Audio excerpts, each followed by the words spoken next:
umat Islam ini lebih cerdas gitu, lebih paham isi-isi Bible itu dibanding dengan umat Kristen. Mungkin itu saja. Jadi kita pun tidak pernah mengatakan kita telah menelanjangi umat Kristen, nggak pernah. Tapi umat Kristennya sendiri yang merasa ditelanjangi. Mungkin karena sudah terbiasa dengan yang telanjang-telanjang gitu. Nah, mungkin itu saja dari saya. Jadi saudara-saudara Muslim masuk ke ranah kekristenan, mengupas, itu pakai password apa? Login dengan apa sebenarnya? Login apa yang dipakai? Maksudnya gini ya, yang saya tahu ya, ada satu hal password lah yang termeterai di Bible ini, ya, itu tentang YHWH, itu kata ya sebutan umumnya Yahweh lah kan. Kalau di bahasa tulisan Ibraninya Yod-He Vav-He. Nah, untuk memahami ini sebenarnya sangat sulit. Apakah saudara Muslim sudah masuk login benar-benar memahami ini, makanya bisa dengan leluasa membahas kekristenan?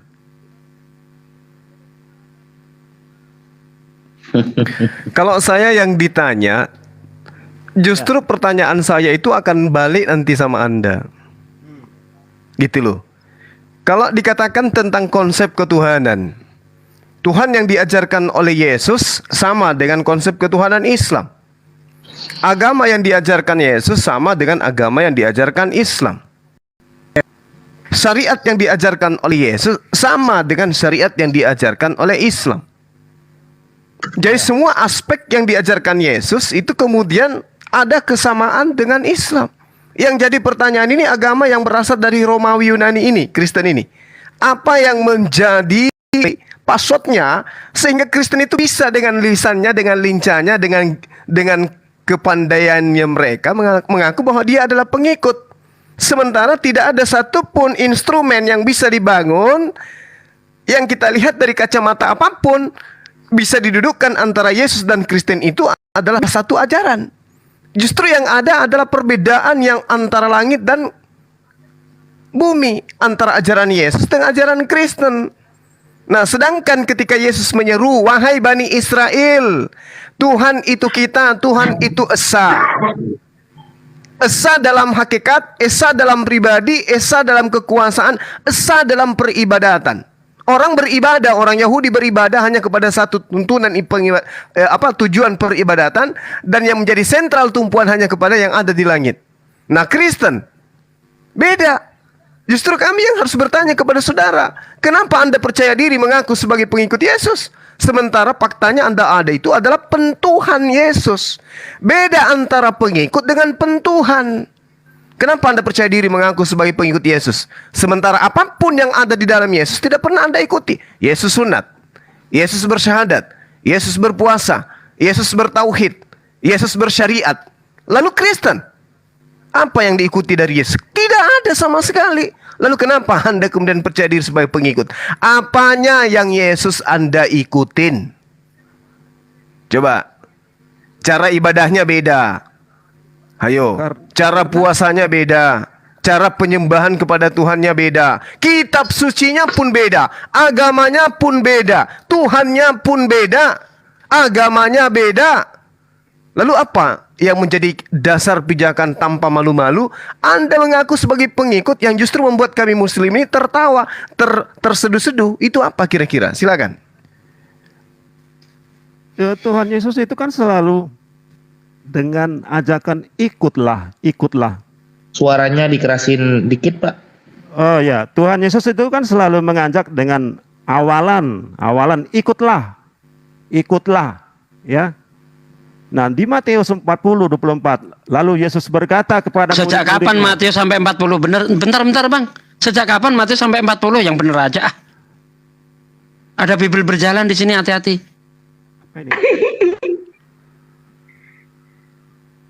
Itu yang nggak ada Matius 40, Bang. Anggap saja ada, Bang. Anggap saja. Silakan. Suara waras. Oh, nama Anda. Silakan, Bang. Dari kemarin loh, Anda saya perhatikan menyebut Matius 40 gitu kan. Saya di bawah itu heran, kok ada Matius 40 ya? Lanjut. Dibenerin lagi, Bang. Dicek lagi, Bang. Oke, lupakan itu udah benar, akhi. Ya. Merupakan masalah penomoran. Gini, lalu Yesus berkata kepada murid-muridnya, setiap orang yang mau mengikut aku, ia harus menyangkal dirinya, memikul salibnya, dan mengikut aku. Hanya itu, nggak ada beribadah syariat-syariat, nggak ada. Di mana persamaannya? Loh, bagaimana cerita Anda ini? Anda bangun dari mana? Persepsi Anda ini dibangun dari mana? Sementara ini ajakan. Tunggu dulu. Yesus mengatakan, jikalau engkau percaya kepada aku, ya, engkau akan melakukan pekerjaan yang juga aku lakukan. Gimana tuh? Ya. Yesus sunat. Anda? Enggak, Bang. Itu bukan pekerjaan. Loh, itu pekerjaan. Itu pekerjaan. Artinya apapun yang kemudian dilakoni oleh biologisnya Yesus itu adalah tindakan. Sekarang Yesus diceritakan sunat. Anda? Enggak, Bang. Bukan seperti itu. Ini saja fokusnya. Nah, itu berarti Anda ingin membuat sebuah narasi yang bertentangan dengan Yesus, tapi Anda anggap sama seperti Yesus. Kan Yesus mengatakan, jika engkau percaya kepada aku, maka engkau akan melakukan pekerjaan-pekerjaan yang aku lakukan. Yohanes 14. Ini mengikut aku, ya harus menyangkal dirinya. Menyangkal dirinya itu saja. Menyangkal sebagai apa? Menyangkal sebagai apa maksudnya? Ego. Kita itu manusia dianjurkan, diperintahkan agar menyangkal, menyelipkan, ya, ego kita. Itu saja. Nggak ada yang lain-lain. Bukan kemudian mematikan ego untuk menuju kepada perintah Tuhan. Mematikan ego, ya itu mematikan ego. Nah, sekarang mana perintah Tuhan yang untuk menyembah Yesus? Tidak ada untuk menyembah, mengikut. Nah, oleh karena itulah kemudian Anda tidak melakukan pekerjaan yang Yesus lakukan. Karena Yesus itu menyembah. Menyembah itu kan untuk yang statis. Ada sesuatu di pojokan, statis, itu menyembah. Maksudnya statis di sini, maksudnya statis di sini kan ada perubahan. Yesus sejak dia kemudian mengajarkan dakwanya kepada Bani Israel, yang dia teorikan dan dia praktekkan adalah sesuatu penyembahan yang statis, tidak ada perubahan menjadi dinamis. Yang tadinya Tuhannya itu adalah gaib kemudian menjadi manusia. Kan demikian adanya. Statis di sini adalah sembahannya ada di satu titik pojok. Nah, siapa dia? Tidak ada Yesus mengajak seperti itu, menyembah loh, seperti kan itu. Ada bang. Pojok, tidak ada yang sampai kepada Bapa tanpa melalui aku. Kan gitu poinnya. Iya. Nah, terus? Iya, Bapak itu apa sih? Pekerjaan apa sih? Kan gitu. Tidak ada yang sampai kepada Bapa tanpa melalui aku. Nah, yang menjadi tujuan di sini Yesus atau Bapa? Ya Bapak itulah.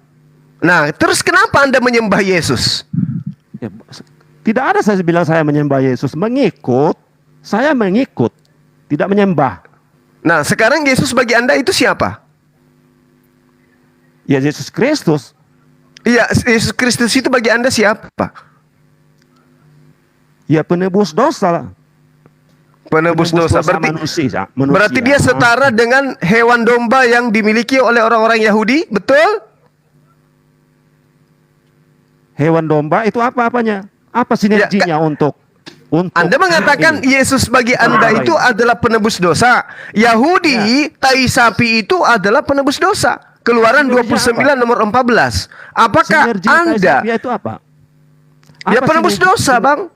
Sinergi sapi yang bersinergi di situ apanya sinerginya untuk sampai ke kan Anda mengatakan bagi Anda Yesus itu adalah penebus dosa. Saya katakan bagi Yahudi tai sapi itu adalah penebus dosa. Apakah Anda ingin menyetarakan itu? Itu bagi mereka, saya nggak urusan itu.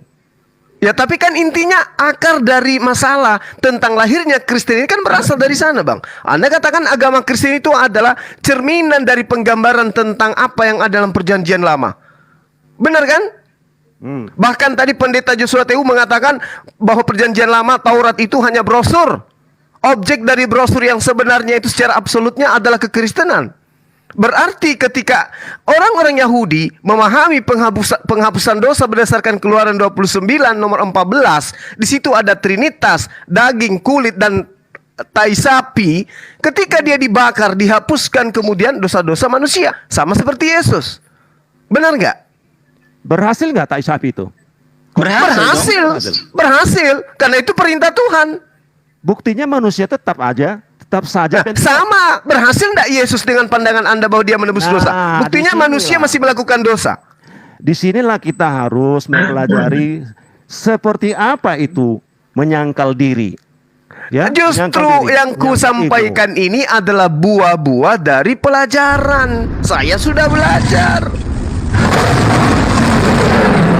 Saya belajar bahwa Yesus itu adalah utusan Tuhan yang mengarahkan Bani Israel kembali kepada hukum Tuhan. Bukan kembali kepada hukum Romawi Yunani, bukan. Sekali lagi kita kembali ke password Yod He Vav He. Ya. Ya, kembali ke password Yod He Vav He, betul.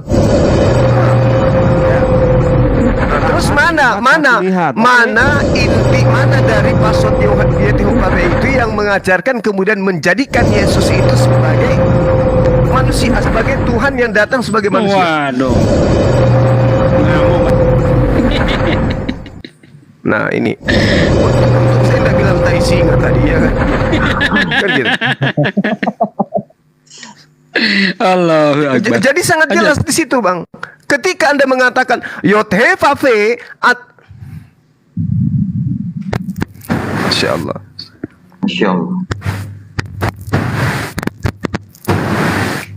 Lanjut, sabar ya. Sabar. Paus lewat, paus. Oh.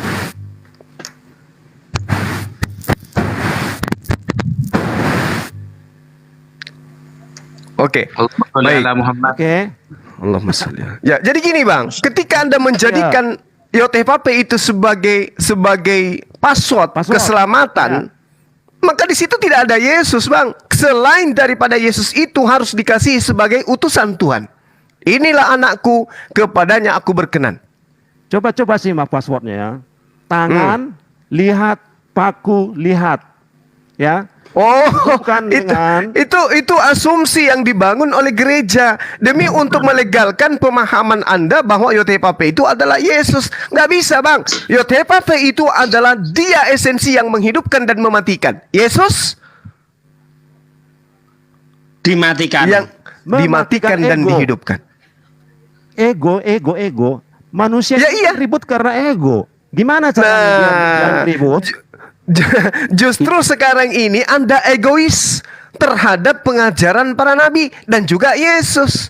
Yesus mengatakan, tidak setitik pun dihilangkan dari hukum Taurat. Lebih mudah langit dan bumi lenyap daripada setitik dari hukum Taurat itu batal. Kata siapa? Kata Yesus. Keegoan Anda kemudian mengantarkan Anda mengimani pengajaran yang muncul setelah Yesus. Apa itu? Dengan matinya Yesus di atas tiang salib, dibunuh oleh tentara Romawi, dia telah membatalkan hukum Taurat dan segala ketetapan yang ada di dalamnya. Membantah tentang password yang dari Yod He Vav He itu tadi. Kenapa? Betul nggak? Membantah. Di sini kan ada menyangkal diri, salib itu kan berhubungan dengan paku, tangan. Tuhan di dalam pemahaman orang-orang Yahudi tidak pernah mengajarkan tentang hukuman salib. Yang ada adalah qisas, rajam. Salib ini hanya penghukuman bagi non-Yahudi. Justru itulah Pak, bahkan Yahudi sekarang mayoritas menolak atau membaca itu saja pun. Membaca itu saja Yahweh itu sampai sekarang tidak ada yang pasti seperti apa membacanya. Justru itu maksudnya gimana ini, Bang? Yang lebih tahu tentang Yesus, kalau Yesus itu adalah Bani Israel, Nabi, Rasul, Mesias yang diurapi bagi Bani Israel, di tengah-tengah Bani Israel, hidup sesama dengan Bani Israel, maka yang lebih tahu tentang Yesus adalah mereka, bukan Anda. Yang mereka kan pasti yang paling menolak kan mereka. Apanya yang tahu? Dia menolak Yesus sebagai apa? Kalau mereka tahu pasti orang itu menerima. Ini bahkan Yesus ditolak oleh Bani Israel itu sebagai apa? Sebagai utusan. Ya, karena secara hukum ya, secara hukum orang Israel, Yesus itu dianggap menistakan agama orang itu, karena Yesus menyatakan dirinya sebagai anak Allah. Yaitu hukum saja, secara hukum saja. Nggak bisa dong. Secara esensi, nggak bisa. Justru orang-orang Yahudi mendudukkan Yesus itu sebagai anak Allah, dalam artian sebagai orang yang taat kepada Allah. Begini Pak, secara singkat saja saya himbau ya. Kalau saya mengajak Bapak, bagaimana caranya untuk agar semua manusia ini saling menyalipkan egonya? Apakah Bapak setuju? Kalau ego yang disalibkan, ego yang dimatikan, maka manusia akan berada pada posisi sebagai muslim. Apa itu? Mati ego nafsunya manusia, tunduk kepada aturan mainnya Tuhan. Dan itu sama sekali nggak ada dalam Kristen, Pak. Kenapa? Yang ada di dalam Kristen itu adalah ketundukan terhadap aturan mainnya manusia bernama Paulus dan teman-temannya. Justru dengan matinya semua ego, maka yang ada hanyalah satu.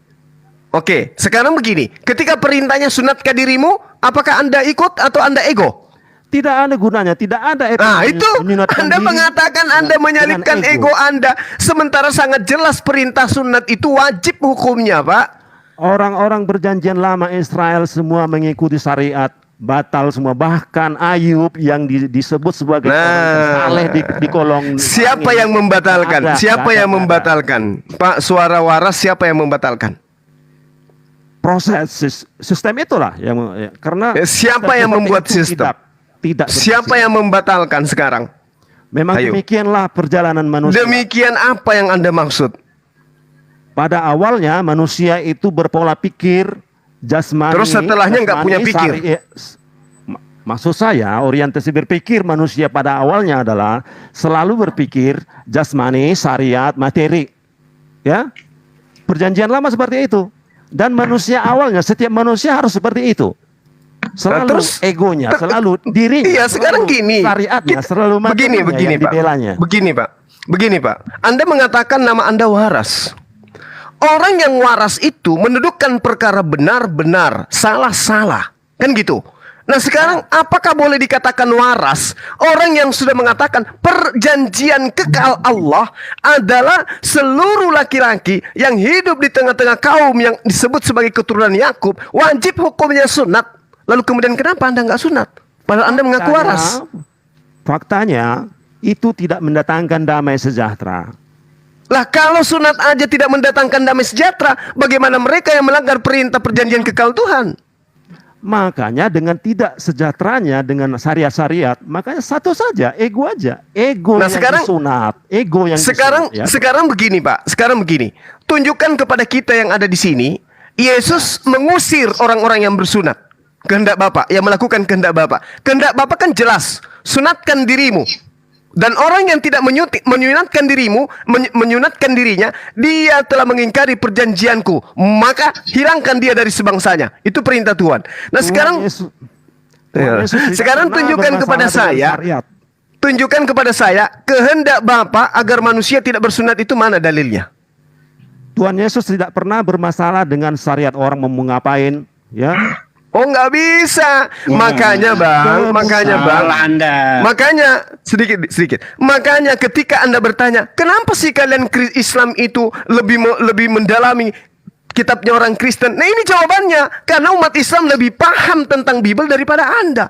Yesus mengatakan di dalam Lukas 16 nomor 17 jelas dia katakan bahwasanya tidak setitik pun dibatalkan. Lukas 16 nomor 17. Lebih mudah langit dan bumi lenyap daripada satu titik hukum Taurat itu batal. Anda percaya enggak ini terhadap pernyataan Yesus? Bahwa langit itu lebih gampang hilang, bumi ini lebih gampang lenyap dibandingkan pembatalan hukum Taurat meski setitik. Anda percaya enggak pernyataan Yesus ini? Ya percaya.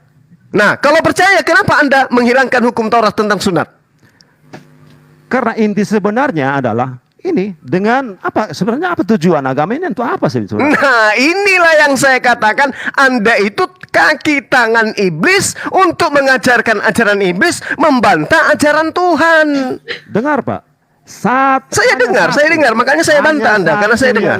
Hanya satu yang tidak bisa dilakukan iblis, yaitu menyangkal ego. Gimana sih Bapak ini?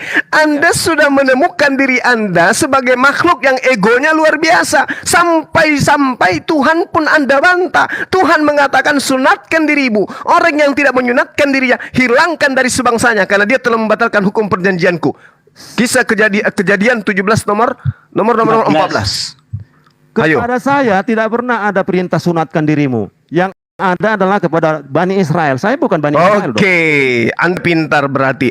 Anda cerdas. Nah, sekarang untuk siapa Yesus mati di atas tiang salib? Untuk membatalkan apa? Tidak ada membatalkan. Loh, Efesus 2 nomor 15? Sebenarnya esensi mati di kayu salib itu apa? Makanya ini saya buka tadi ya. Jangan Anda seperti ban belakang yang selalu berpikir untuk melambung ban depan. Nanti Anda botak. Botak yang tak ada artinya, gitu loh Pak. Sudah botak Bang.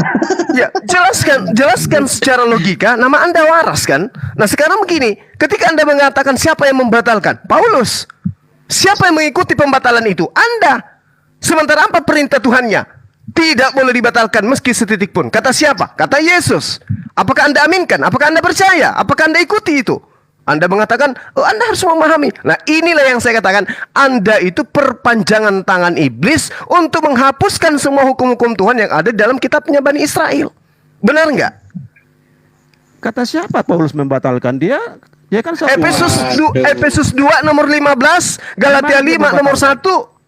Di mana dia membatalkan? Coba. Efesus 2 nomor 15, Pak. Galatia 5 nomor 2. Ayo. Coba saya nggak bisa buka apa nanti. Bahkan di dalam Filipi 3 nomor 8 dia katakan hukum-hukum Tuhan yang ada dalam Taurat itu adalah sampah. Ayo. Inilah makanya kami turun Pak, untuk menyadarkan teman-teman Kristen bahwa Anda menjadi Kristen bukan karena paham Bible, tetapi karena Anda hanya mengimani dengan doktrin dan dogma. Kami lebih paham.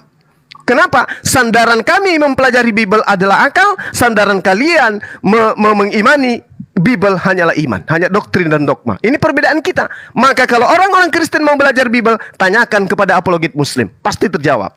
Sekarang saya tanya. Oke. Agar manusia damai sejahtera, gimana caranya? Agar manusia damai sejahtera harus mengikuti perintah-perintah Tuhan. Orang perjanjian lama mengikuti. Terus perjanjian terus istilah dengar. Oke, istilah perjanjian lama itu datang dari mana? Dan apa tujuannya? Saulus sebelumnya adalah agama Yahudi yang ketat menjalankan syariat agamanya. Bagaimana Anda mengatakan ketat menjalankan syariat agamanya, sementara perintahnya jangan engkau membunuh, sementara dia membunuh? Secara keagamaan, itulah secara keagamaan dia. Anda tadi mengatakan dia sempurna dalam menjalankan agamanya. Jangan membunuh, jangan mengingini. Oke? Tapi apa yang dia lakukan? Iya, dengan dia merasa egonya itu, agamanya itu benar, dia percaya diri melakukan sesuatu karena dia merasa benar. Seperti Anda tadi menyebut saya iblis. Begitu. Bukan saya menyebut Anda iblis, saya mengatakan Anda perpanjangan tangan iblis untuk kemudian memproklamirkan hukum Tuhan yang datang kepada Bani Israel itu adalah sampah. Di mana logikanya saya perpanjangan tangan iblis sementara saya mengajak Bapak untuk melakukan hal untuk apa? Yang mustahil, ya, yang paling tidak bisa dilakukan iblis. Apa itu? Apa itu? Menyangkal ego. Menyangkal ego gimana? Iblis itu ego. Anda justru sekarang ini sebagai manusia yang duduk di atas perkara yang Anda sebutkan sebagai manusia penentang Tuhan. Kenapa ditentang? Nih, saya baca ayatnya Bang ya. Silakan Bang. Ini saya baca ayatnya ini. Celakalah kamu hai ahli-ahli Taurat dan orang-orang Farisi, hai kamu orang-orang munafik, sebab persepuluhan dari selasih adas manis dan jintan kamu bayar, tetapi yang terpenting adalah hukum Taurat kamu abaikan. Ingat ya. Jadi celaka dan munafik orang-orang yang mengabaikan hukum Taurat, yaitu keadilan dan belas kasihan dan kesetiaan. Yang satu harus dilakukan dan yang lain jangan diabaikan. Diar. Selamat datang. Lanjut Bang Zuma. Gimana tuh Bang? Gimana tuh kira-kira? Yesus mengajarkan apa, Anda mengimani apa? Coba. Tuhan Yesus mengatakan sudah menyimpulkan Taurat itu esensinya apa sih? Taurat itu adalah ketetapan, ketentuan, hukum-hukum, peraturan Tuhan yang dikatakan dengarkan, yang dikatakan di dalam 1 Raja-Raja 2 nomor 3. Lakukanlah kewajibanmu dengan setia. Ini perintah, hukumnya wajib. Dengan hidup menurut jalan yang ditunjukkan oleh Tuhan, dengan tetap mengikuti segala ketetapannya, perintahnya, peraturannya, ketentuannya, seperti yang tertulis di dalam hukum Musa. Supaya apa? Agar engkau beruntung dalam segala yang kau lakukan, dalam segala yang kau tuju. Anda mengiyakan dan mengaminkan ini atau Anda menolak? Faktanya pelaku hukum Taurat itu gagal. Ya, karena banyak pelanggaran. Kalau pelakunya aja gagal, Pak, bagaimana dengan Anda yang tidak melakukan? Makanya disimpulkan saja esensinya, udah.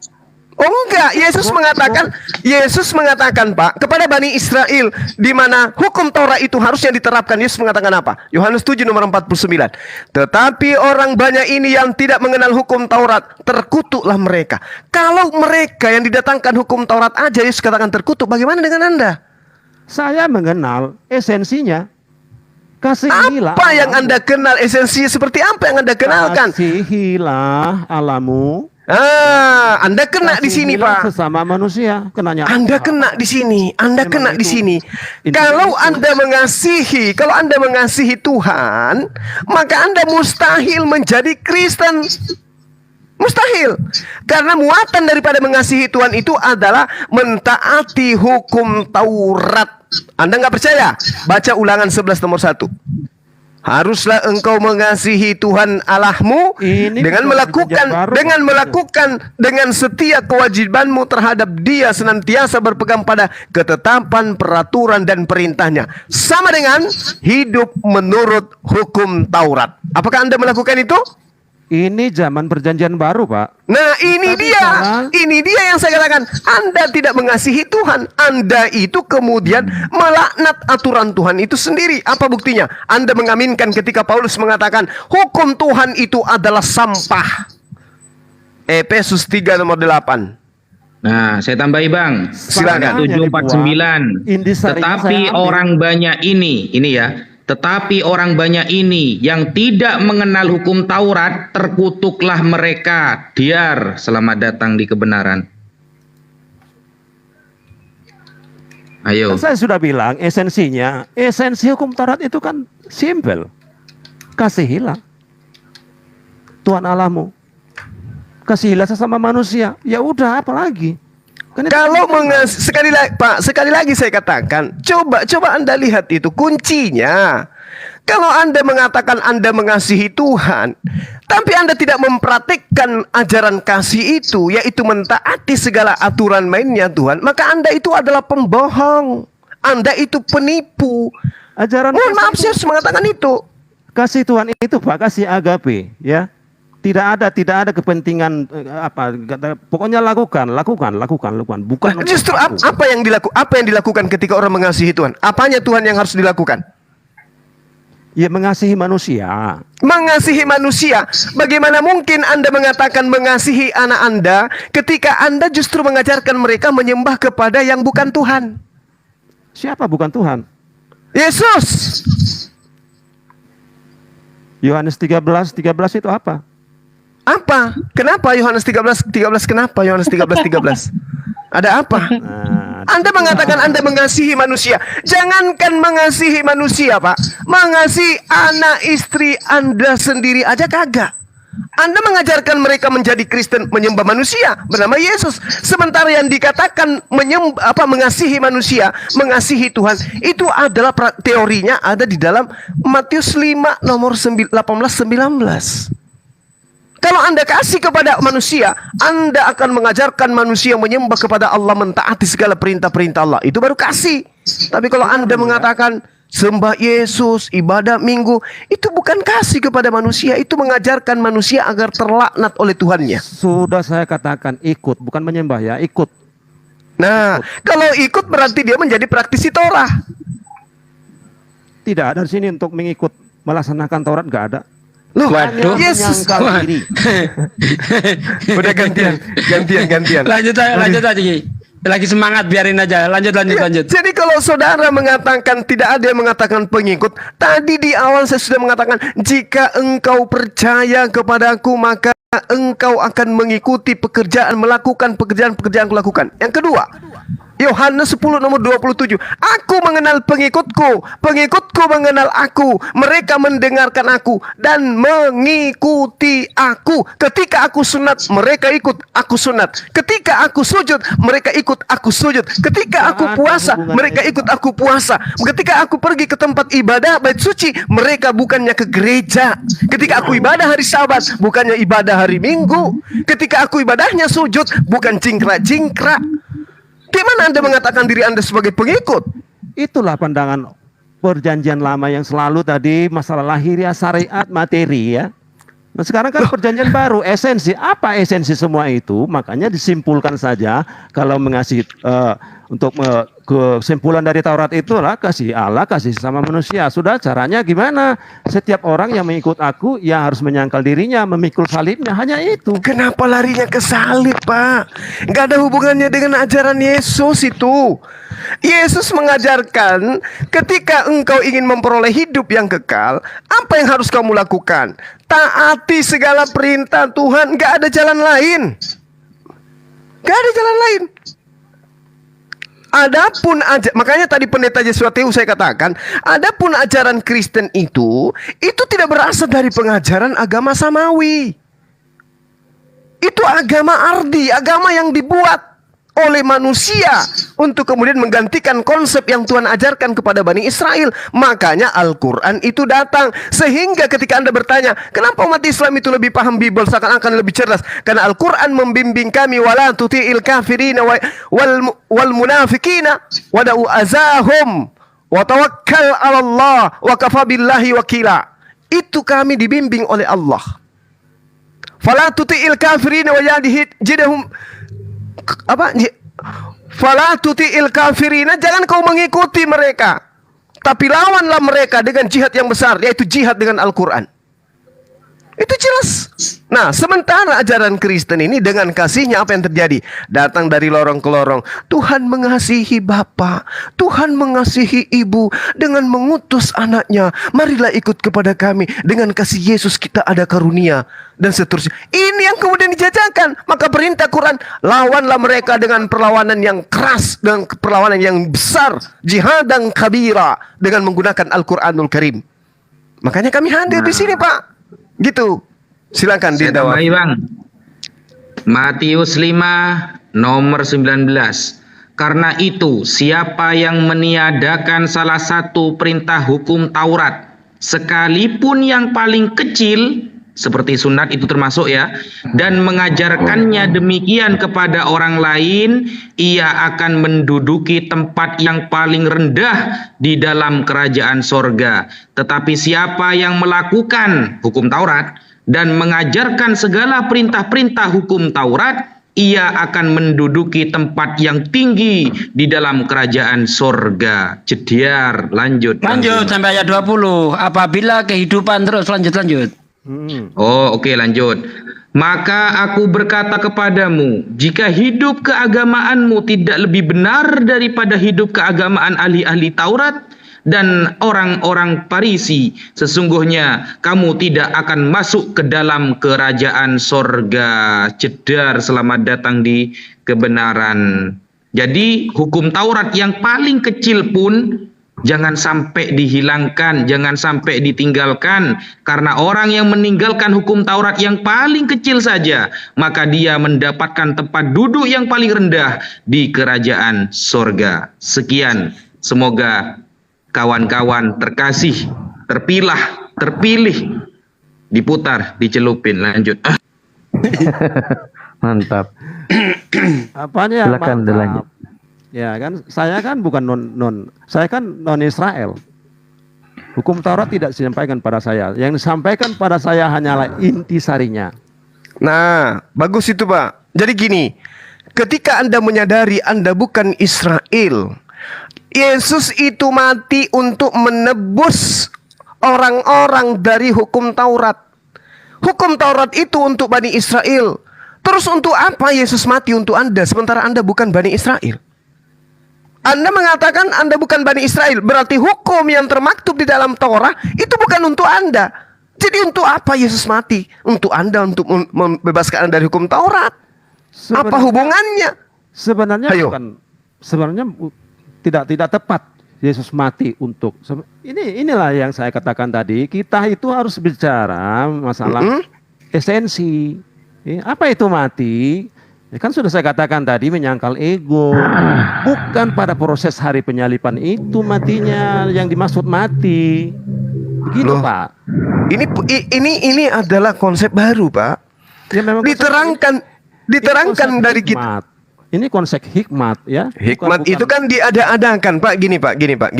Tenangkan Kenapa diri Anda. diadakan? Kan bisa dibuktikan. Kalau semua Tenangkan orang diri Anda dulu. menyangkal dirinya, Saya menerima tenangkan itu, diri Anda. Ya kan damai sejahtera manusia. Kan itu kan goal. Bagaimana goal bisa terbesar. damai sejahtera kalau perintah-perintah Tuhannya dilanggar semua, Pak? Damai sejahtera dari mana? Dari film sinetron. Orang kan gak bentrok lagi. Orang gak Kata bentrok lagi. siapa? Aduh, Bapak ini gimana? Damai Nah. Kalau damai sejahtera gimana orang, ceritanya? Kalau Masa semua lupa orang dengan menyangkal inkuisisi sih? egonya, ya kan nggak ada lagi bentrok. Udah habis keduniaan, habis kiamat. Dunia itu kiamat. Waduh, Dunia Bapak manusia Nusantara ini itu dijajah 3 abad lebih, Pak. Lupa. ya itu kan ego. Tuh, katanya ego udah di Katanya sudah hilang semua tadi. Aduh. Dan pelaku-pelaku Itulah penjajahan itu kan mengimani iman prosesnya. seperti Bapak, kan gitu. Gini Pak.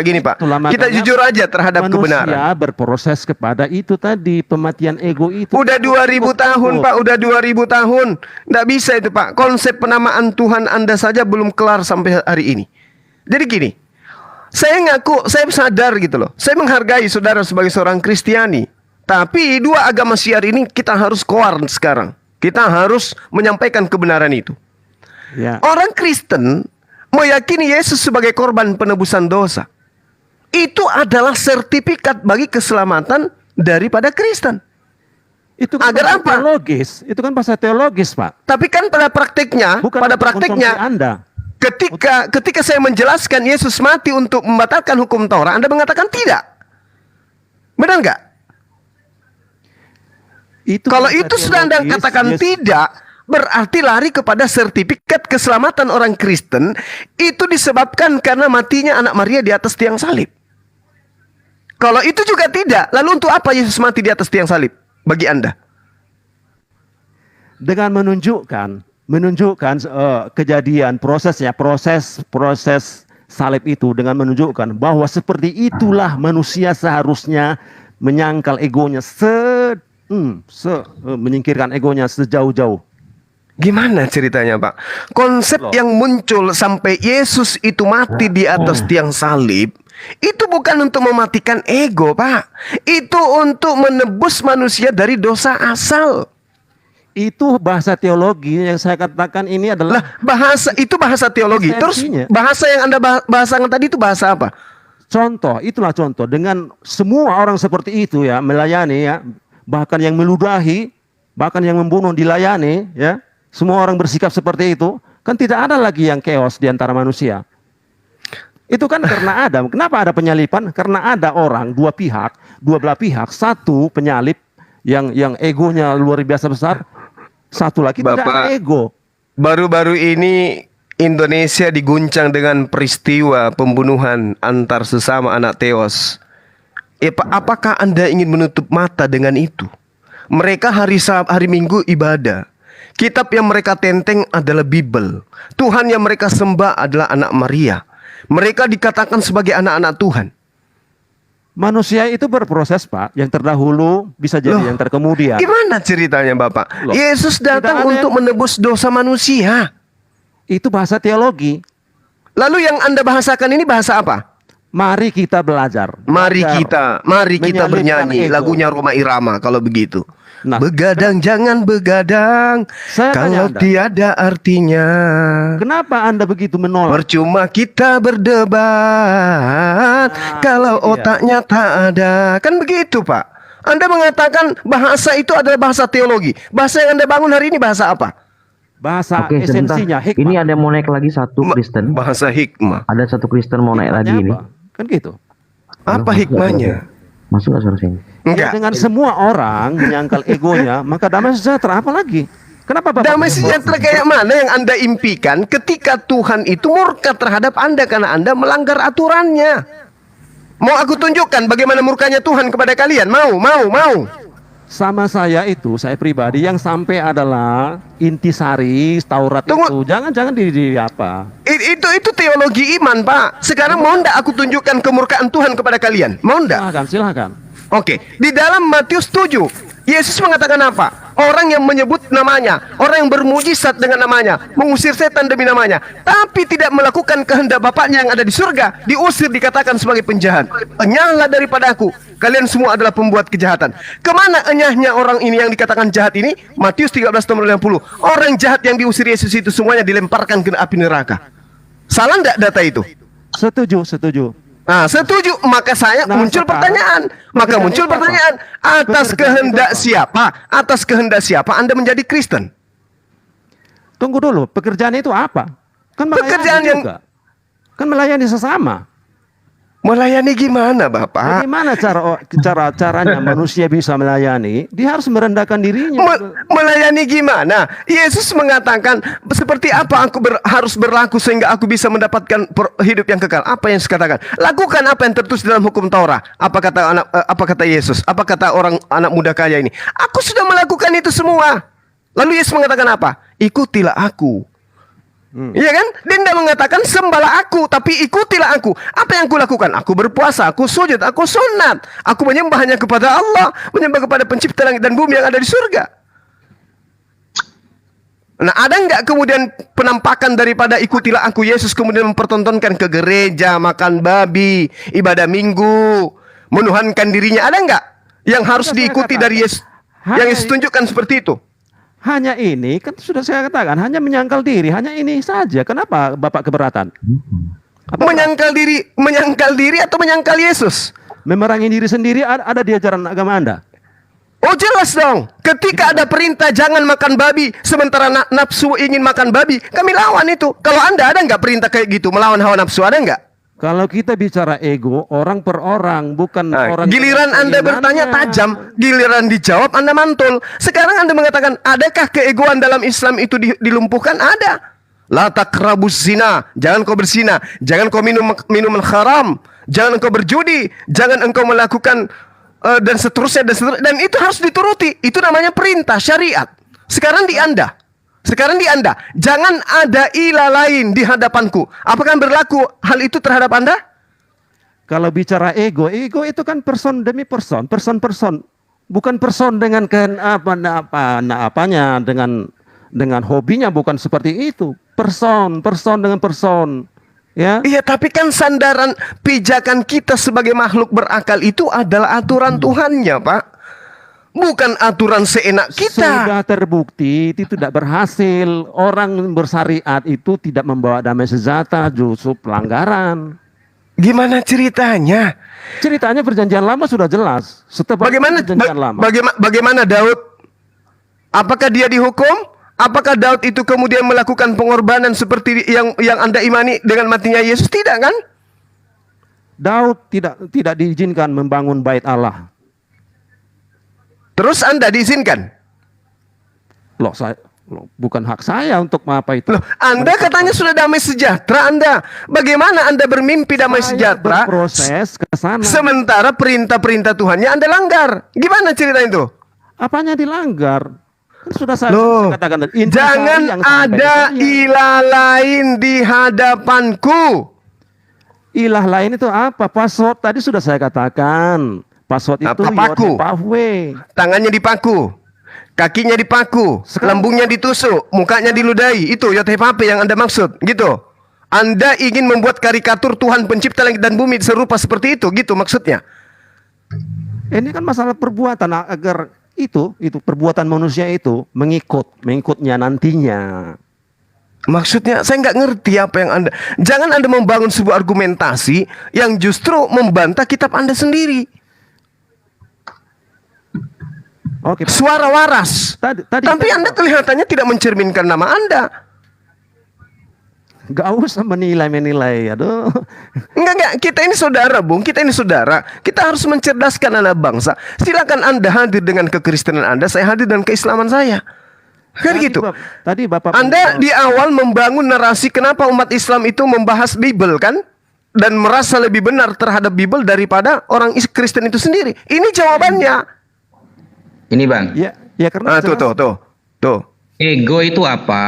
Ego adalah konsepsi individu tentang dirinya sendiri. Nah, yang dinarasikan Bang Zuma barusan bukan tentang dirinya sendiri, tapi apa yang diperintahkan oleh Tuhan di dalam kitab Bible. Di dalam Bible yang Anda pegang, Pak. Kecuali Bang Zuma memiliki pemikiran sendiri, memiliki pemahaman sendiri, hanya berego gitu. Lanjut Bang Zuma.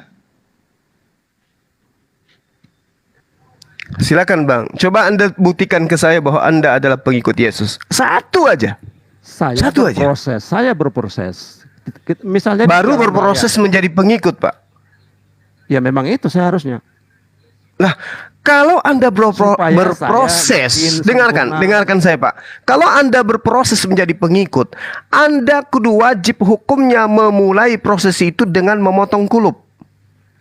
Tidak ada hubungannya dengan damai sejahtera. Ada hubungannya, Pak. Ada hubungannya. Saya bukan Bani Israel. Ada hubungannya. Kalau Anda bukan Bani Israel, berarti apakah Anda ingin jujur mengatakan bahwa Kristen itu bukan ajaran Bani Israel? Sekarang saya tanya Bapak, apakah Allah yang di Bible ini sama dengan Allah yang di Quran Anda? Tuhan itu cuma satu. Itu udah pasti tuh, Pak. Jelas. Allah yang disembah oleh para nabi itu adalah Allah yang Tuhan yang kami sembah. Passwordnya Yod-Heh-Vav-He. Ada gak? Kok Yod-Heh-Vav-He di Quran? Yod-Heh-Vav-He paku tangan, paku kaki, tusuk lambung, diludahi muka, itu. Tidak ada di Quran kan? Gimana tidak ada di Al-Quran? Al-Quran sudah La ilaha illa ana. Tidak ada Tuhan selain aku. Paku tuh. Paku? Kok larinya ke paku, Pak? Kalau Anda mengatakan Yod-Heh-Vav-He itu paku tangan, paku kaki, paku lambung, tusuk lambung. Dua penjahat di samping Yesus disalibkan itu juga dipaku tangannya, Nduk. Tapi dia tidak dilantik menjadi Tuhan. Ada nggak dia mengajak orang? Loh, memang harus cuma satu yang diangkat, Pak. Karena Dewa Horus itu cuma satu. Dewa Atis itu cuma satu, Pak. Krishna itu cuma satu, enggak dua. Krishna itu, Horus itu enggak dua, cuman atu.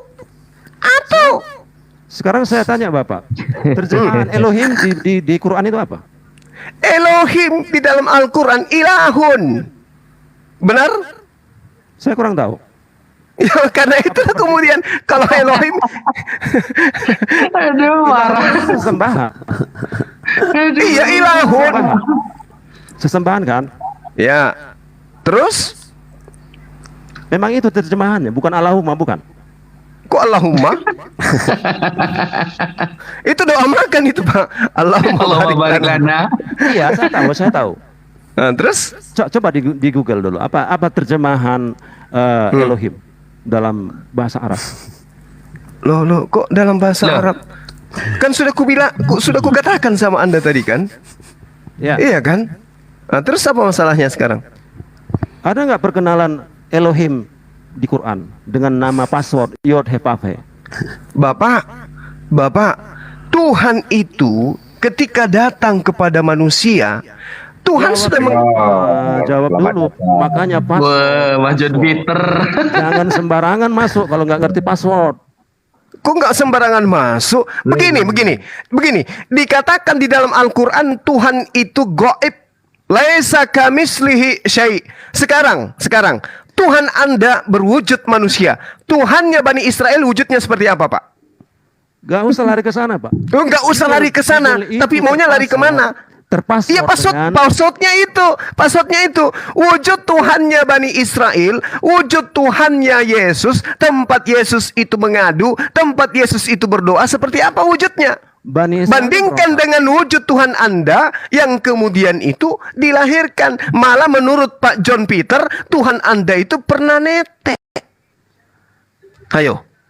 Apakah sama? Passwordnya itu loh. Saya tidak sepaham dengan Tuhan.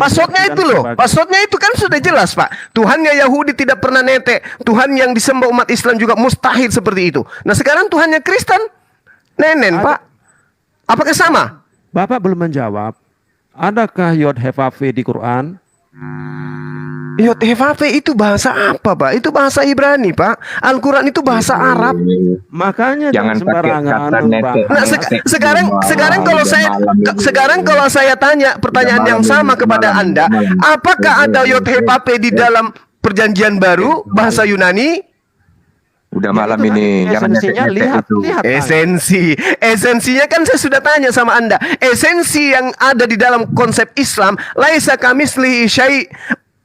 Esensi yang diajarkan oleh Yesus, suaranya tidak bisa kau dengar, wajahnya tidak bisa kau lihat, bagaimana bisa digambarkan? Sementara esensi yang ada dalam Kristen, nenen.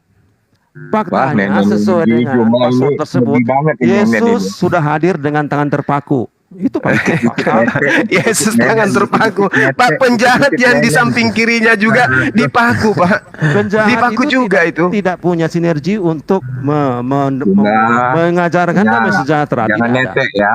Damai sejahtera apa yang Anda maksud? Damai sejahtera itu Islam, Pak. Kristen itu pengikut Kristus. Islam itu damai sejahtera. Dari situ aja Anda gagal di sana. Islam itu damai sejahtera. Kristen itu pengikut Kristus. Kristus yang dimaksud ini adalah orang yang diurapi katanya. Tapi ternyata Tuhan. Tadi dia ngomong dulu Justru cuma. saya sering mendengar ya, kalian itu ya sering bentrok. Bentrok apanya, Pak? Masalah entah apa, beda pendapat. Banyak golongan-golongan kan gitu. Lah, kalian sampai hari ini belum pas siapa Tuhan kalian yang sebenarnya. Yesus atau Bapa atau Roh Kudus. Itu belum final di antara kalian. Ada yang mengatakan Trinitas, ada yang mengatakan Oneness. Hayo, yang mana yang benar nih? Kami semua dalam Islam mengakui Tuhan kami hanya Allah. Tidak ada yang menuhankan baginda Rasulullah Muhammad SAW. Bagaimana dengan kalian? Di Bibel jelas ya. Di Bibel jelas kalau Tuhan itu kita sebut Tuhan, di Bibel ada dua penulisan. Tuhan semua huruf besar, ya. Oh, semua huruf besar itu ya. Itulah Yod Heh-Vav-He, ya. Tuhan dengan hanya satu huruf besar. Oke, kalau Yod Heh-Vav-He dalam bahasa Yunani apa sebutannya? Ya Kurios. Enggak, bukan. Aduh. Udah, Dindan aja. Silakan Anda ini. Saya istirahat dulu karena ada yang suka nenen udah muncul. Silakan. Iya Bang Abi, assalamualaikum Bang Abi. Selamat malam Pak John. Kalau nggak ada password, bagaimana kalian bisa? Iya Pak, saya minta datanya Pak bahwa Yod Heh-Vav-He itu dalam Yunaninya Kurios, datanya di mana tuh Pak? Udah cari aja lah, saya nggak bisa membuka apa ini aplikasi gitu. Iya, saya bantu cari ya. Kalau di mana itu Pak? Saya salah, ya cari aja. Kenapa harus soalnya yang saya tanya di Quran, bukan di Yunani. Ini Pak.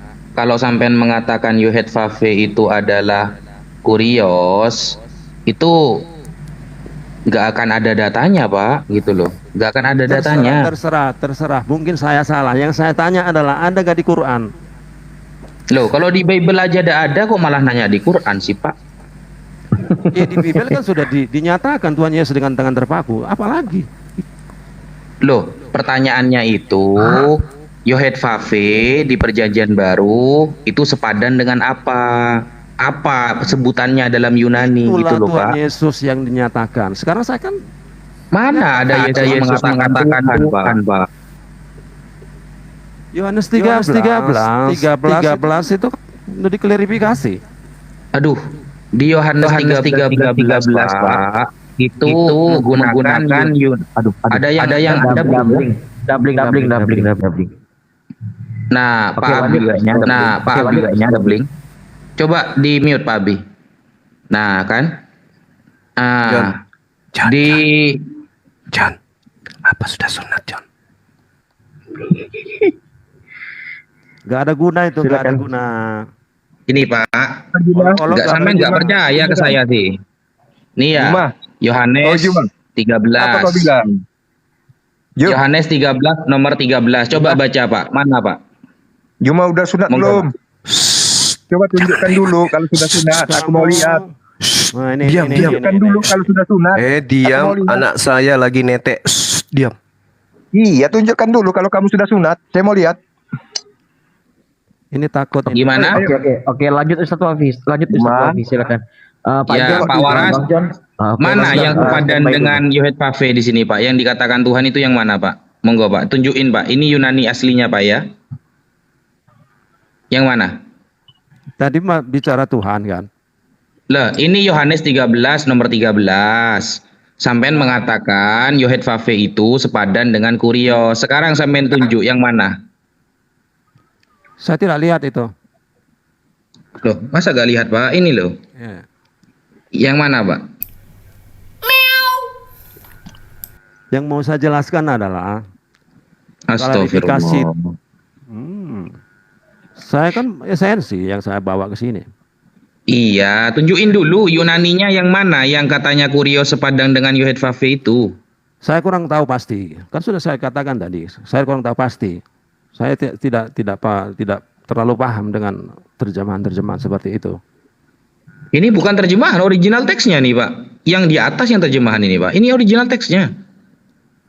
Saya kurang tahu pasti, entah saya selalu sebut ya. Yang mau saya jelaskan adalah Tuhan Yesus mengklarifikasi bahwa Dia adalah Tuhan di Yohanes 13 ayat 13. Itu yang saya katakan tadi. Nah, ini Yohanes 13 ini Pak ya. Yohanes 13 nomor 13. Yang mana yang mengatakan Tuhan? Yunaninya apa Tuhan itu di sini, Pak? Tunggu, dengar dulu apa yang mau saya sampaikan. Monggo. Kamu sampaikan menyebut dulu. aku guru dan Tuhan, dan katamu itu tepat, sebab memang akulah guru dan Tuhan. Oke? Oke. Itu terjemahan Indonesianya ya. Kalau Yunaninya, dari kata Yunani apa Tuhan itu, Pak? Monggo di sini. Baca aja Pak. Saya nggak lihat, saya agak rabun udah. Oke lah, saya bantu Pak ya, saya bantu. Ya. Kan begini, kamu menyebut aku guru dan Tuhan, kan begini. Ada kata-kata Tuhan. Ya. Kai o Kurios. Nah ini kan Kurios kan. Nah, apakah Kurios ini Tuhan? Kita lihat Bible versi yang Timur Tengah Pak. Ya. Udah, kita Pak, bandingkan nanti ya semua Bible ya. Apakah terjemahan LAI ini benar atau tidak? Saya paham dah. Tunggu dulu. Tuh, katanya mau dengerin English saja. Lord, Tuan. Nah, oke. Tunggu dulu. Lord, Tuan. Nah, oke. Sekarang kita buka versi Bible bahasa Inggris. Antum tad'unani mualliman wa sayyidan wa hasanan taqulun li'anni ana kadzalik. Kamu menyebut aku mualliman, guru, wa sayyidan dan panutan. Di sini tidak disebut Tuhan ya, berarti LAI salah terjemah. Kita bandingkan dengan yang lain, contohnya terjemahan lama Pak ya, terjemahan lama sih. Ya. Di terjemahan lama ini juga disebut dengan Tuhan. Nah, berarti yang dulu menggunakan Tuhan dan sekarang ditambahi H, lalu dipahami Tuhan sesembahan, ini fatal Pak. Kenapa kok fatal? Karena antara Kurios Lord dengan Yod Hef Waf He atau YHWH, Yohed Vav atau Yehova itu tidak sebanding, Pak. Karena nanti kalau nanti ini dimaknai Tuhan, di Matius juga ada yang mengatakan kurios tapi bukan Tuhan. Gimana tuh, Pak? Makanya kita lanjut ke bawah, apa artinya itu? Lanjut ke bawah. Sebab aku telah memberikan suatu ayat 14. Jadi jikalau aku membasuh kakimu, aku yang adalah Tuhan dan gurumu, maka kamu pun saling membasuh kakimu. Wajib saling membasuh kakimu. Itu kan melayani. Itu ini meskipun di ayat 14-nya, Pak, di sini juga menggunakan kata kurios. Kita nggak usah perdebatkan itu, kita langsung ke artinya apa. Loh, tidak bisa. Masa kita hanya modal terjemahan? Di original teksnya tidak dikatakan God, tapi Lord. Lord itu Tuhan, bukan Tuhan. Iya, saya ngerti Tuhan, makanya saya bilang tadi langsung aja ke English Lord, Tuhan. Atau saya baca kayak gini aja. Kamu menyebut aku guru dan Tuhan, dan katamu itu tepat sebab memang akulah guru dan Tuhan. Oke? Ya, terus yang dikatakan Yesus Tuhan di mana dong, Pak? Ya itu Tuhan. Tuhan itu kan pelesetan apa namanya itu? Kok pelesetan, Pak? Waktu Lejeker menerjemahkan Alkitab Perjanjian Lama ke Perjanjian Baru, dia setiap melihat kata Tuhan selalu dibaca Tuhan, terselip H di tengahnya. Begitu. Tapi kenapa di sini kok di Yohanes 1 nomor 1 seharusnya yang Tuhan kan Allah itu, Pak. Di sini kok menggunakan kata Theos, Pak. Kok bukan Lord gitu loh.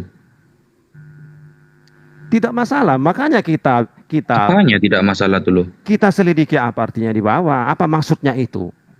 Maksudnya, jadi jikalau aku membasuh kakimu, aku yang adalah Tuhan dan gurumu, maka kamu pun wajib saling membasuh kakimu, kan saling melayani.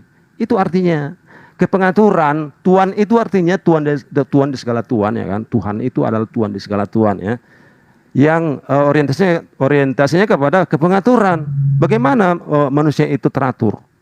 Mengatur manusia itu agar damai sejahtera, ya saling mengasihi, saling melayani. Kita tidak bicara tentang terjemahan-terjemahan, karena esensinya udah disebut di sini apa? Justru sampean loh, Pak, yang mengandalkan terjemahan terus dari tadi. Ya kan saya kan selalu menyampaikan esensi, makanya saya ajak mengartikan apa maksud Tuhan di situ. Ketuhanan di situ apa? Apakah di sini maksudnya Tuhan yang disembah, Pak? Tidak ada sembah di situ Tuhan. Berarti teman Kristen salah ya ketika menyembah Yesus ya? Saya nggak tahu entah salah, pokoknya yang saya jelaskan di sini adalah meneladani sinergi yang seperti itu diteladani, itulah ketuhanan itu. Kalau kalimatnya meneladani Yesus, saya setuju, Pak. Tapi kalau menyembah Yesus, saya nggak setuju. Berarti salah ya teman Kristen yang menyembah Yesus, Pak ya? Saya kurang tahu entah salah atau tidak. Tapi saya ngerti. Kalau merujuk kepada Al-Quran, surat An-Nisa 172, kan dikatakan Al-Quran mati itu tidak enggan menjadi seorang manusia. Demikian pula malaikat yang terdekat kepadanya. Barang siapa yang enggan menyembah dia atau menyombongkan diri kepada dia, maka mereka semua akan dikumpulkan di hari akhir. Itu udah jelas bahwa ada perintah dari Allah Subhanahu wa Ta'ala menyuruh umat manusia agar tidak enggan untuk menyembah Al-Masih itu sendiri. Kok cacat begitu pemikirannya? Kok cacat begitu pemikirannya, John? Ya, kami kan bisa berpikir dengan apa yang kami baca. Kasihan banget. Jadi gini Pak Waras, John tenang dulu. Jadi gini, Pak Waras, ya udah, tenang dulu. Oke, tenang dulu. Suara Waras, Bung Suara Waras. Tadi waktu Anda bercakap dengan dengan Bang Juma ya, itu sebenarnya menarik karena Pak Suara itu bilang bahwa penting sekali punya password. Lalu ketika menyatakan password yang adalah juga bagian dari apa yang Yesus katakan, Anda itu sebenarnya mengatakan bahwa yang saya tangkap ya, dan teman-teman semua saya kira nangkap itu, bahwa Anda bilang bahwa Yesus mengajarkan melepaskan ego, kan begitu, menyangkal ego. Nah, itu ajaran Yesus. Dan sesungguhnya saya sepakat dengan itu. Yesusnya yang mengajarkan kepada orang-orang itu untuk melepaskan atau menyangkal ego. Itu sama dengan kata ada jumlahnya 39 kali di dalam Bible, artinya berserah diri. Nah, ajarannya memang untuk berserah diri gitu loh. Tetapi kemudian orang yang diajak ini, nah itu menangkapnya justru berbeda. Seperti apa yang dituliskan di dalam Efesus tadi yang Bang Juma sampaikan tentang kematiannya Yesus, itu adalah meninggalkan hukum Taurat. Dan juga di Galatia. Nah ini bagaimana? Berarti Anda atau orang-orang itu tidak mengikuti Yesus. Bagaimana apa yang Yesus katakan? Bagaimana apa yang Yesus perintahkan? Nah itu gimana menurut Bang Suara Waras? Siapa yang kemudian menggunakan password ini kira-kira menurut Bang Suara Waras? Kalau proses Paulus saya kurang ngerti di mana dia menyebarkan ajakan ini ya. Saya kurang tahu situasi. Bang Zuma itu dinaikkan Bang Dedi. Iya, mana ada Bang Zuma nggak ada itu. Coba mana? Oh, apa kena report ya? Enggak Bang Zuma pamit. Kirim permintaan aja kalau ada lagi. Udah, lanjut Ustaz, lanjut sama Bang Abi. Halo, Pak Dedi. Iya, ada mau jawab. Jadi Pak Naja, Pak Abi sama teman Suara Waras dan Laut 77 saya. Oh, Bang Zuma ke report itu, Bang Zuma ke report kayaknya. Di report. Biar dia bawa menemui Juma dulu di bawah ya. Kami mau ngobrol dulu di bawah. Oke, dilanjutkan dulu ya. Pantesan aja kok hilang langsung tiba-tiba. Iya. Bang Zuma di report. Nah, Dedi naikkan Sandy tuh mau naik dia ke atas. Ajak aja dia ke atas. Sandy. Oh iya, sudah. Oke, berarti jangan ke bawah aku. Oke, makasih Bang John ya. Jadi Bang Suara yang mengikuti, yang saya tuh kalau lihat diskusi Bang Suara tadi di awal-awal itu kalau 5 kali insya Allah ada hidayahnya itu. Karena dengan cara yang baik ya. Artinya gini, siapa yang kemudian mengikuti perkataan Yesus, ada 39 kali Yesus berbicara dan mengajak tentang berserah diri kepada Allah. Itu ada, dan itu berkeserasian dengan perjanjian lama. Kira-kira menurut Bang Suara Waras yang akhirnya tidak mengikuti Yesus untuk menyerahkan ego atau melepaskan egonya itu siapa? Apakah Bang Suara Waras dan teman-teman yang mengaku Kristen, ataukah orang Muslim yang justru merasa bahwa mengikuti sama seperti apa yang ada di situ, passwordnya sama, berserah diri. Betul. Saya setiap kali ganti akun ini, Ustaz Taufik ganti akun. Iya. Banyak ganti akun. Saya setiap kali menyampaikan ajakan ini. Si Candy mana? Candy kirim permintaan ya, nanti kasih naik. Penentangan dibelok-belokkan. Main report-report gini ini Rek. Iya. Candy mana Candy? Oke. Saya biasanya ya dalam perdebatan seperti ini yang nimbrung diapain ya, selalu menyampaikan bahwa ajakan Yesus itu yaitu menyangkal ego, tetapi selalu mendapat penentangan. Itu kenapa?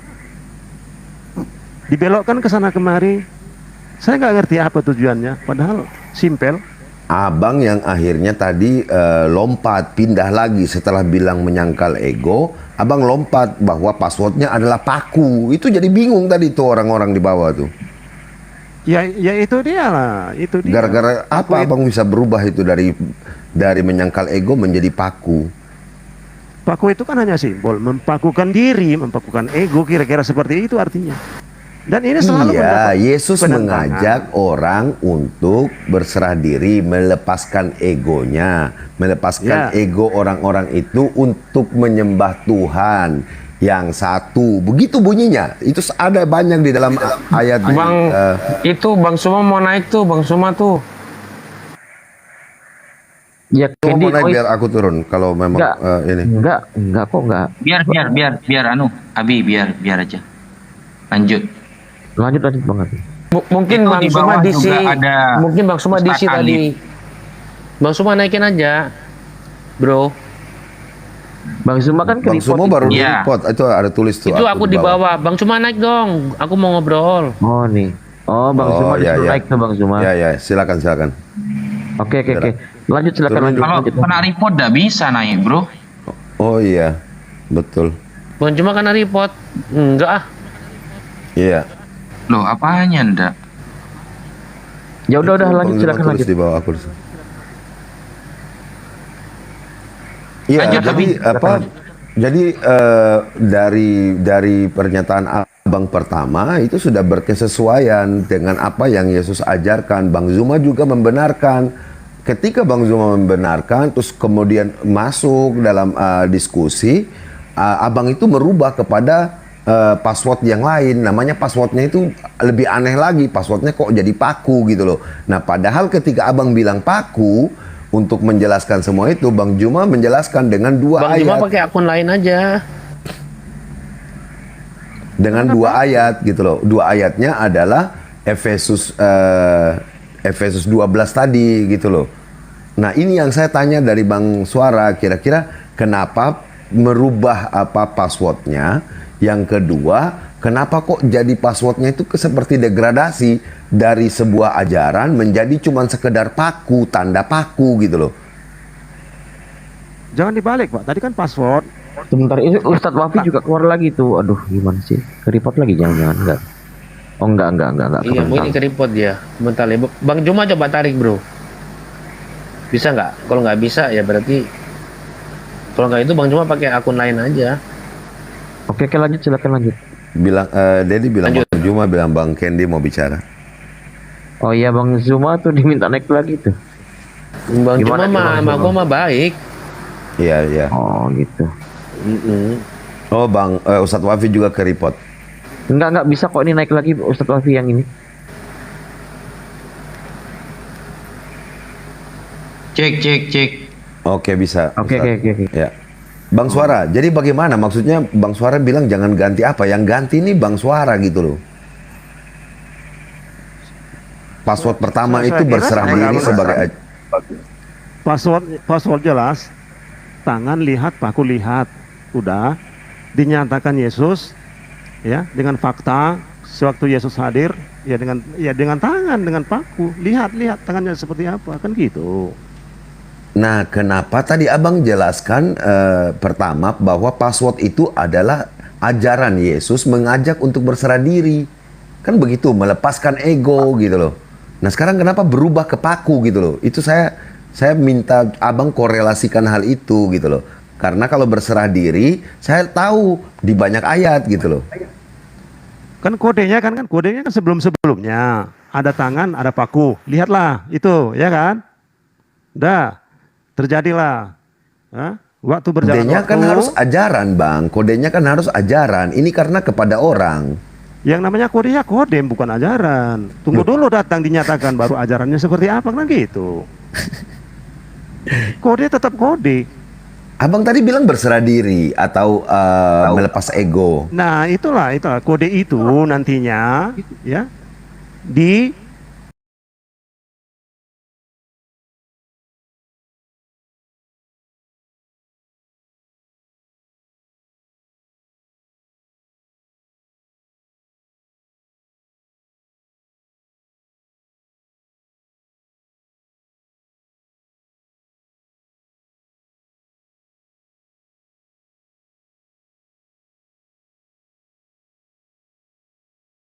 tadi kan kodenya kan Yod Heh Vav He, tangan lihat, paku lihat. Udah itu dulu. Zaman perjanjian lama perkenalan kepada Musa ya. Melepaskan ego, Abang bilang. Kode dulu zaman Iya, lalu. kodenya katanya melepaskan ego. Bukan, kodenya kan 4 huruf. Tetragrammaton. Oke. Belum bisa dibaca orang. Atau disakralkan atau tidak ada kesepakatan. Nah, Tuhan Yesus datang. Nah, gini loh. Lihat tangan, lihat paku. Ya udah. Gimana caranya?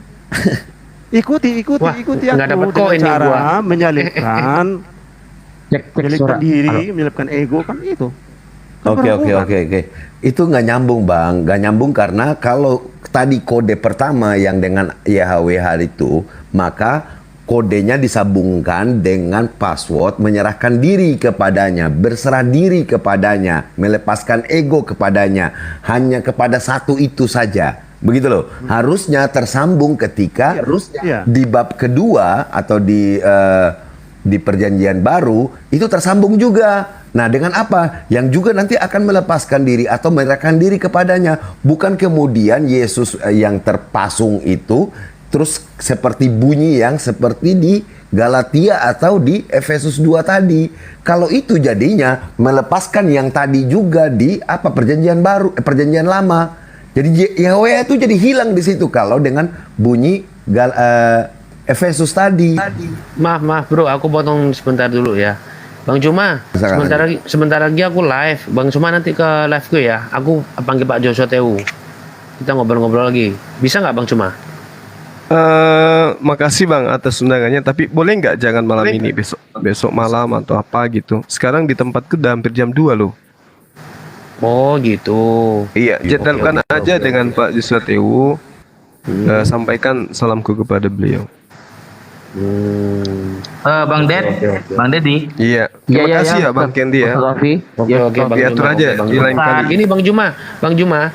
Oh, kenapa Bang Juma turun? Malah keluar lagi dia. Kan lagi. Bang Juma. Kan lagi ya?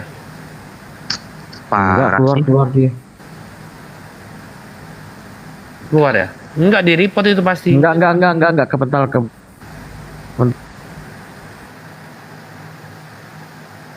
Ya Ustadz Alif naikkan ya, gantikan Bang Juma, saya ya. nanti aku DM nomor WA aku ya Bang Juma ya.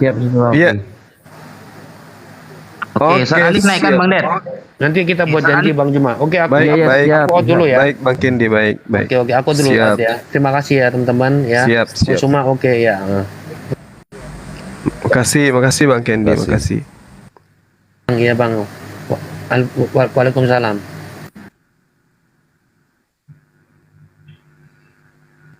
Ya, assalamualaikum. Waalaikumsalam warahmatullahi wabarakatuh. Loh, kok malah keluar itu? Warahmatullahi wabarakatuh. Iya, ngajakin sana aja dia. Oke. Iya, silakan. Iya. Assalamualaikum Guruda Sadabi. Waalaikumsalam Bang Ustadz Alif. Ya. Sehat. Ya, Bang Waras. Alhamdulillah. Ya, Pak, saya Suara Waras. Gimana? Saya tadi tidak lihat apa yang Bang Suara Waras ini jelaskan untuk punya korelasi. Jadi kalau tidak punya korelasi, saya pikir jadi apa yang tadi Ustadz Zuma sampaikan itu jadi benar bahwa kode yang abang bawa itu bikin abang gagal mengikuti Yesus. Malam Bang. Kenapa gagal? Kan kalian yang berbicara Efesus. Dan abang juga jawab. Abang juga jawab dong. Iya, abang sendiri yang jawab iya gitu loh. Abang jawab dengan kata saya masih berproses. Benar kan? Pas itu sesuai jadinya. Saya nggak mungkin saya mengklaim diri saya. Handphone saya.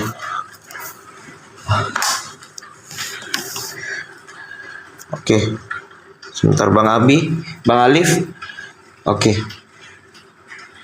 Mana Suara Waras itu mana?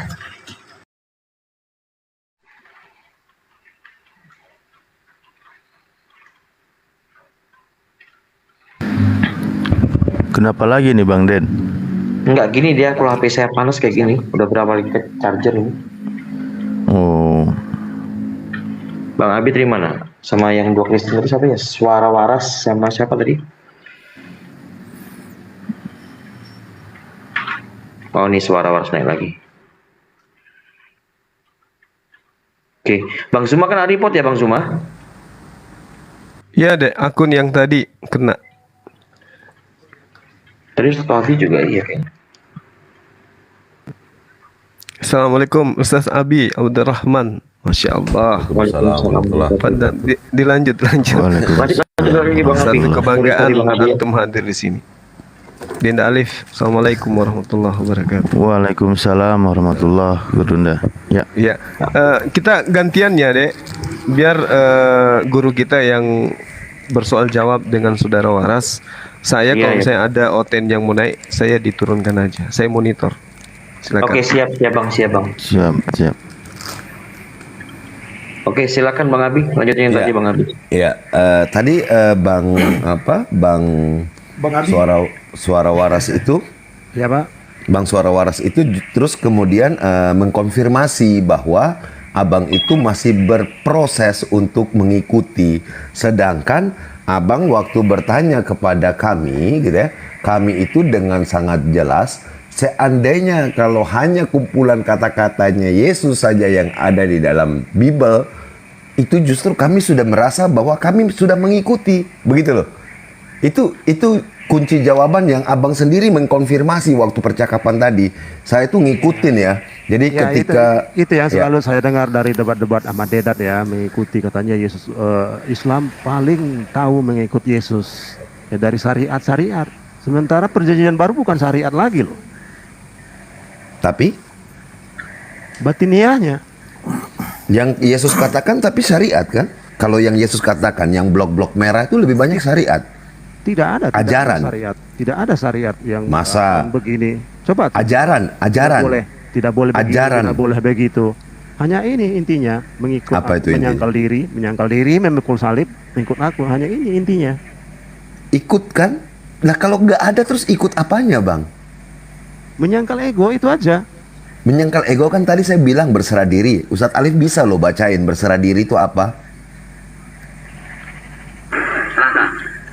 Berserah diri itu kan sama dengan Islam. Ya, Muslim dia seorang Muslim. Antar person ke person ini, ya egonya sama ego itu nggak ada lagi. Ya kalau nggak ada ego, ya kan udah satu semua berserah diri. Dalam ya udah satu, udah sesuai dengan satu Elohim. Jadi satu Elohim. Semua lagi. Tuh. Jadi satu semua gitu. Ya karena tidak ada ego lagi. Yang bekerja hanyalah kasih daripada Elohim. Kan gitu. Oh gitu. Nah oke, sekarang saya mau jawab satu hal lagi. Bahwa ketika Bang Suara Waras tadi datang dan bertanya, kenapa orang Islam itu bisa berbicara dengan sangat jelas tentang dalam setiap diskusi-diskusi dengan teman-teman Kristen ketika berbicara tentang ajarannya Yesus, ya. Bicara tentang ajarannya Yesus, karena di rumah saya ada bukunya yang tadi Bang Zuma jawab itu semua ada bukunya di setiap rumahnya orang Muslim. Apa bukunya? Al-Quran. Ternyata di dalam Al-Quran gitu ya dijelaskan bagian-bagian apa-apa yang Yesus kemudian ajarkan kepada orang pada saat itu, lalu mendudukkan kitab-kitab sebelumnya juga seperti apa dan bagaimana. Nah ketika itu terjadi, tentu saja ketika kita menjelaskan kepada Bang Suara Waras, pertanyaannya jadi seperti yang Bang Suara Waras jawab sendiri tadi, bahwa kenapa justru orang Islam itu dianggap lebih mampu menjelaskan tentang ajarannya Isa alaihissalam atau Yesus itu sendiri, atau kalau nggak mau disamakan ya Yesus lah. Sebenarnya itu kan satir ya, Saya bilang mampu. Ya kan saya kan sudah tahu bahwa saudara-saudara Muslim pasti sasarannya atau argumennya adalah syariat. Itu kalimat satir sebenarnya Pak ya. Lebih tahu, saya katakan Muslim lebih tahu, itu satir. Karena selalu syariat. Sementara perjanjian baru bukan itu lagi. Batiniah, hakikat, substansi. Batiniah. Ya. Oke, saya tunggu Ustadz Alif, ada yang mungkin Ustadz Alif mau hubungkan, tanyakan ya. Ini kok menarik ya, kenapa tidak sesuai dengan pernyataan Yesus sendiri ya? Karena yang saya baca di kitab Pak Suara ya. Izin Pak Abi ya, dan guru udah jadi masuk aku. Dari tadi aku puasa bicarain setengah semalaman. Karena begini Pak, ketika ya saya baca misal di Yohanes 16 itu Pak, mengenai masalah pekerjaan roh penghibur itu, roh kebenaran, di situ justru ada beban yang dipikul Pak. Misal ketika saya bacakan, betul tidak? Ketika dia, oke, saya coba baca ya. Bentar.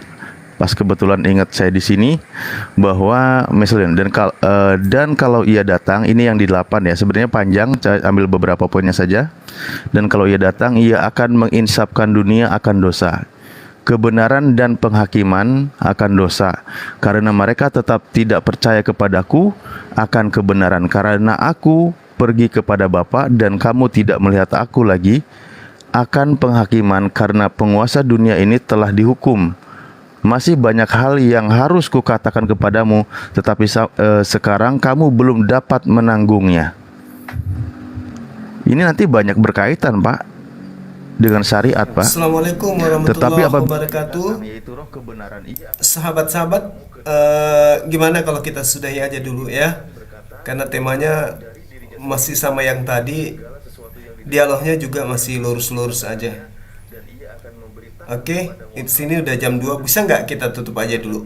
Gimana? Memberitakan kepadamu apa yang diterimanya daripadaku, segala sesuatu yang Bapa punya adalah aku punya. Sebab itu aku berkata, ia akan memberitakan kepadamu apa yang diterimanya daripadaku. Pekerjaan-pekerjaan, Pak, ini Pak, bukan hanya rohani, Pak. Kenapa?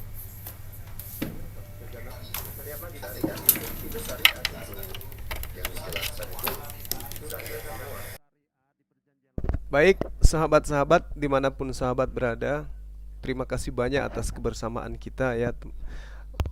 Subuh hari ini kita sudah mengkaji beberapa hal, tapi yang terpenting kemudian kelas daripada seorang pendeta Joshua ya hanya seperti itu ya kan.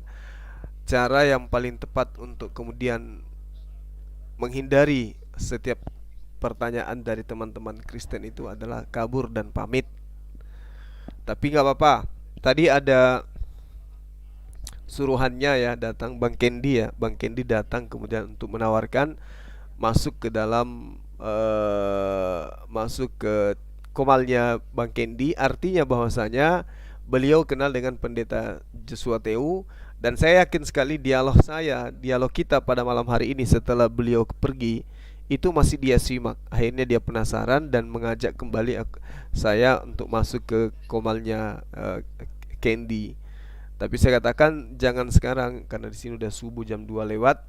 Kalau bukan besok atau malam Selasa ya, atau malam Senin, karena besok kan saya harus ke gunung ya kan. Ya itu bisalah diaturkan waktunya. Untuk itulah teman-teman, nanti kita akan informasikan kapan saya akan berdialog lagi dengan pendeta Joshua Teu. Mudah-mudahan pendeta Joshua Teu itu tidak banyak kemudian bermain di dalam doktrin dan dogma saja, tetapi mengukuhkan daripada apa yang disampaikannya berdasarkan data di dalam kitabnya. Demikian para sahabat-sahabat sekalian, terima kasih atas segala perhatiannya. Mohon maaf atas segala kekurangan. Sekali lagi saya katakan, saya mendoakan antum semua supaya mendapatkan rezeki yang halal, dimudahkan segala urusannya, sehingga antum semua bisa ikut berpartisipasi di dalam pembangunan masjid kita yang sedikit lagi akan rampung. Amin amin ya rabbal alamin. Saya akhiri, subhanakallahumma wabihamdi, asyhadu alla ilaha illa anta, astaghfiruka wa atubu ilaik. Salam tauhid, salam satu Tuhan, Allahu akbar. Assalamualaikum warahmatullahi wabarakatuh.